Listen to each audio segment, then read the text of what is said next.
Cara mengobati perlemakan hati paling cepat dan aman. Ada satu penyakit berbahaya selain bahaya gagal hati yang tidak boleh dibiarkan dan harus diobati dengan cara mengobati perlemakan hati. Namanya adalah steatosis hepatitik atau fatty liver. Penyakit yang disebut juga lemak hati ini terjadi akibat lemak berlebihan di organ hati. Ada efek kronis jika perlemakan hati ini dibiarkan. Salah satunya adalah fungsi hati tidak berjalan dengan baik. Padahal organ ini bermanfaat untuk memfilter detoks tubuh.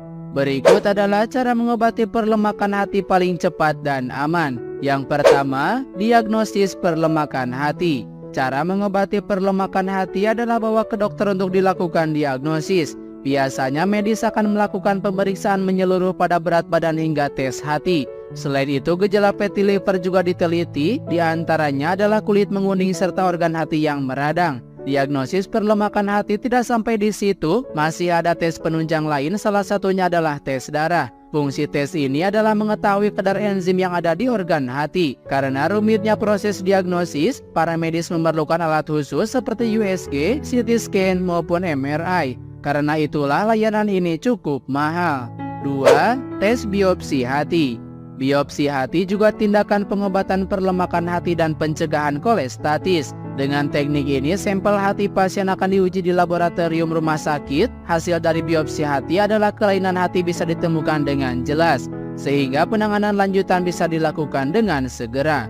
3. Diberikan vitamin E dan obat pioglitazone. Jika perlemakan hati jenis non-alkohol, biasanya dokter memberikan vitamin E sebagai cara memulihkan liver. Jika stadiumnya lebih berat, vitamin bisa dikonsumsi berbarengan dengan obat jenis pioglitazone. Namun untuk teknik terakhir di atas, obat harus diberikan dengan sesuai resep dan dosis dokter. 4. Transplantasi hati. Perlemakan hati paling parah adalah gejala fatty liver akibat alkohol. Pasalnya, jika tidak diobati, penyakit bisa berkembang menjadi sirosis hati. Jika sirosis sudah muncul, sebentar lagi Anda bakal kehilangan organ hati. Tidak ada penanganan yang bisa dilakukan selain transplantasi organ hati. Semoga kita tidak mengalami hal ini.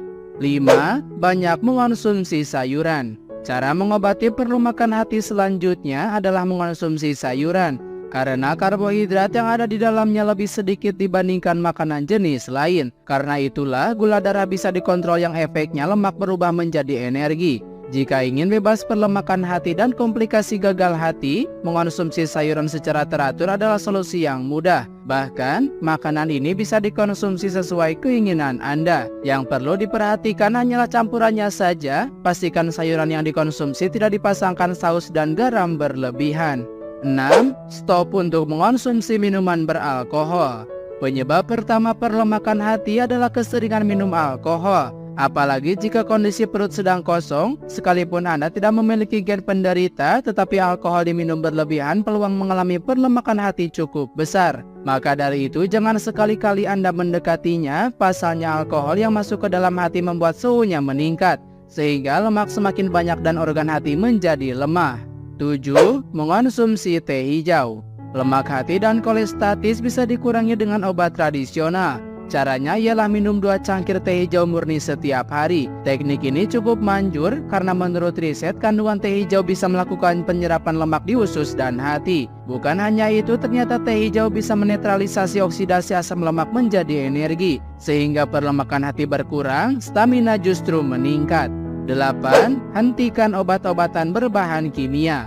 Obat berbahan kimia memang penyebab penyakit perlemakan hati yang harus dihindari. Bahkan efeknya berupa jangka panjang dan jangka pendek. Maka dari itu berhati-hatilah dengan obat jenis ini, terutama yang mudah ditemukan seperti aspirin, ibuprofen, maupun obat anti-epilepsi. 9. Batasi mengonsumsi gula. Cara mengobati perlemakan hati penyebab gagal hati yang selanjutnya adalah batasi konsumsi gula. Karena gula sama dengan karbohidrat, yaitu menyebabkan lemak tubuh. Jika karbohidrat berjumlah besar, proses pencernaannya lebih cepat, sehingga kenaikan gula dalam darah semakin tinggi, begitu juga sebaliknya. Atas dasar itulah jauhi gula dan karbohidrat tidak sehat saat ini juga. Ganti dengan pencegahan hepatitis A, yaitu karbohidrat kompleks non gula yang ringan seperti sayuran.